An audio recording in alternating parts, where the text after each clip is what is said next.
J'ai droit à combien? 27 minutes 07. Oh, bah il y a des 7, c'est bien. Bonjour à tous mes abonnés, aux frères et sœurs et aux amis. Je vous embrasse tous. Soyez tous bénis, les frères, les sœurs, les amis, enfin bref, tutti quanti. Mon rabbi, je te bénis, ainsi que ma dragonne, voilà. Et puis tous mes abonnés, voilà. Bon, bah, je vais lire un petit passage de la Bible, et puis après, je vais voir ce que je vais faire. Je vais voir. Hein? D'accord. Alors, en Matthieu 10. Matthieu 10. Je m'inspire des travaux de SQ Vérité Richard. Je prends des passages, et puis je vais dans la Bible, et je les lis. Voilà. Alors... Puis, ayant appelé ses 12 disciples, il leur donna le pouvoir de chasser les esprits impurs et de guérir toute maladie et toute infirmité. Voici le nom des 12 apôtres. Le premier, Simon, appelé Pierre, et André, son frère,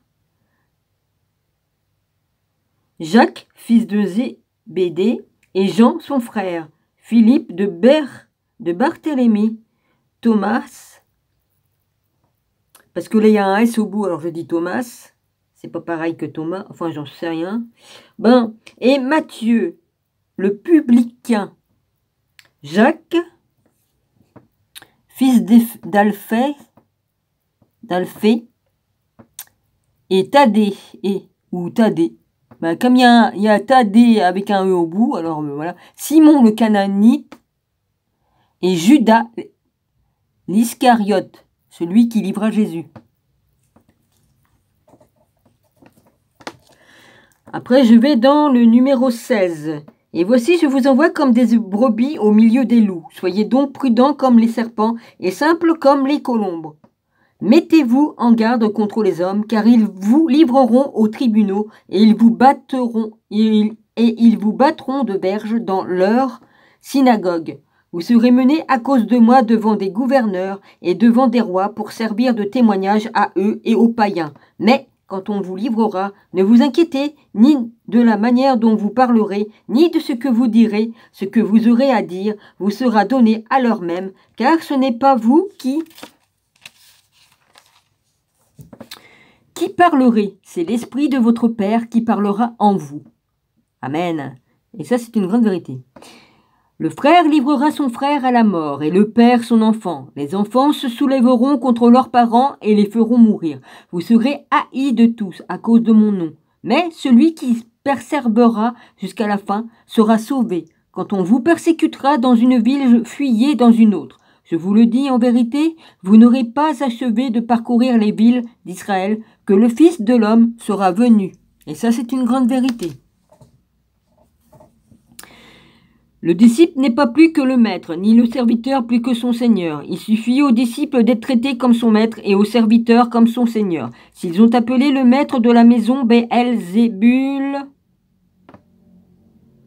à combien plus forte raison appelleront-ils ainsi les gens de sa maison? Ne les craignez donc point, car il n'y a rien de caché qui ne doive être découvert, ni de secret qui ne doit être connu. Ce que je vous dis dans les ténèbres, dites-le en plein jour. Et ce que je vous dis, et ce qui vous est dit à l'oreille, prêchez-le sur les toits. Ne craignez pas ceux qui tuent le corps et qui ne peuvent tuer l'âme. Craignez plutôt celui qui peut faire périr l'âme et le corps dans la géhenne.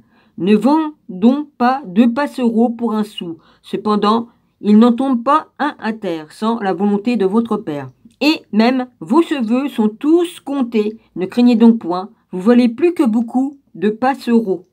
C'est pourquoi quiconque se déclarera publiquement pour moi, je me le déclarerai moi aussi pour lui. Ah bah moi je l'ai fait. Hein. Il y en a beaucoup d'autres aussi qui l'ont fait. Hein.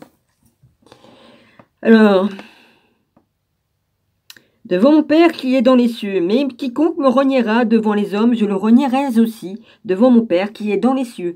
Ne croyez pas que je sois venu apporter la paix sur la terre. Je ne suis pas venu apporter la paix, mais l'épée, car je suis venu mettre la division entre l'homme et son père, entre fille et sa mère, entre la belle-fille et sa belle-mère, et l'homme aura pour ennemi les gens de sa maison.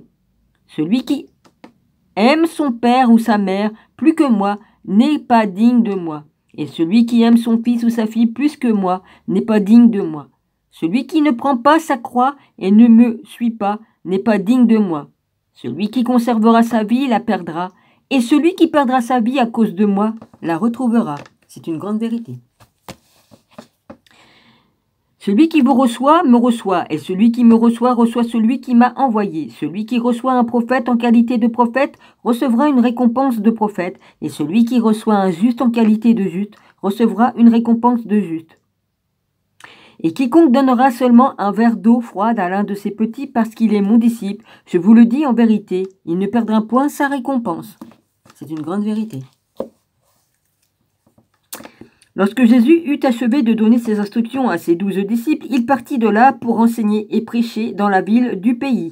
Jean, ayant entendu parler de sa prison des œuvres du Christ, lui fit dire par ses disciples, est-ce celui qui doit venir ou devons-nous en attendre un autre? Jésus leur répondit, allez rapporter à Jean ce que vous entendez et ce que vous voyez. Les aveugles voient, les boiteux marchent, les lépreux sont purifiés, les sourds entendent, les morts ressuscitent, et la bonne nouvelle est annoncée aux pauvres. Heureux celui pour qui je ne serai pas une occasion de chute. Comme il s'en est allé, Jésus se mit à dire à la foule au sujet de Jean, qu'êtes-vous allé voir au désert? Un roseau agité par le vent, mais qu'êtes-vous allé voir? Un homme vêtu d'habits précieux. Voici ceux qui portent des habits précieux sont dans les maisons des rois. Qu'êtes-vous donc allé voir? Un prophète, oui, vous dis-je, et plus qu'un prophète, car c'est celui dont il est écrit. Voici, j'envoie mon messager devant ta face, pour préparer ton chemin devant moi. Je vous le dis en vérité, parmi ceux qui sont nés de femmes, il n'en a point paru de plus grand que Jean-Baptiste. Cependant, le plus petit dans le royaume des cieux est plus grand que lui. Est plus grand que lui.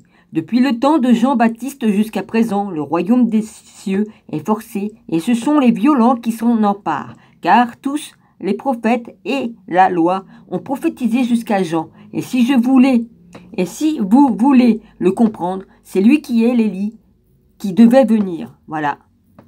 Que celui qui a des oreilles pour entendre, entende.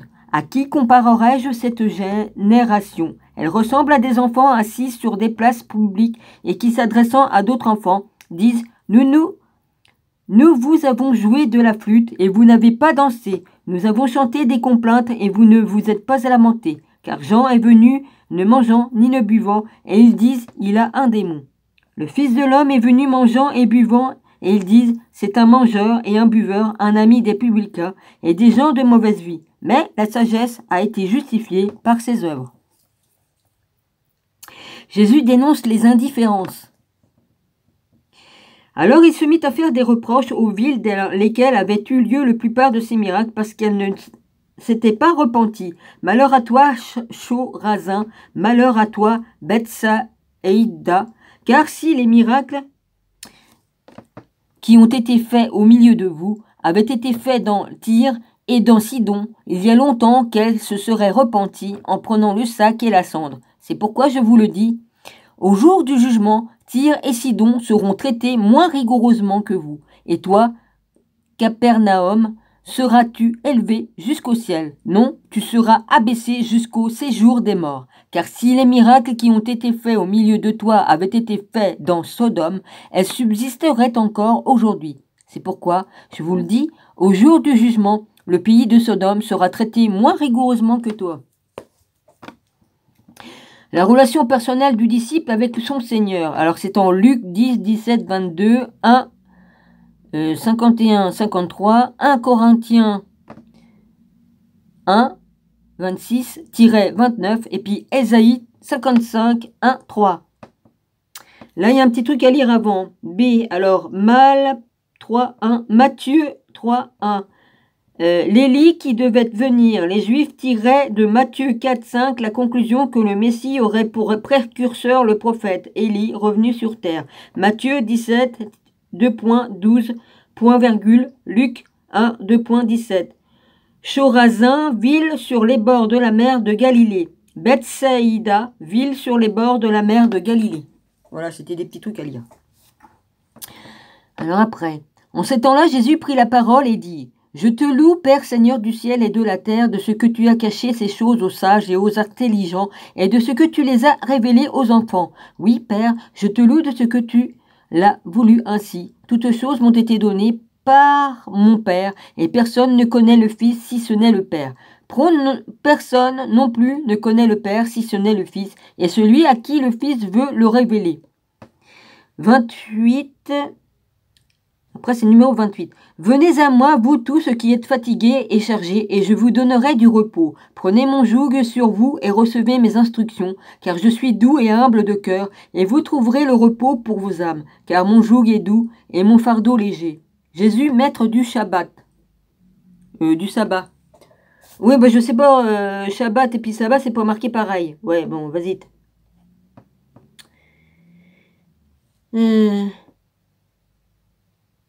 S-A-B-B-A-T.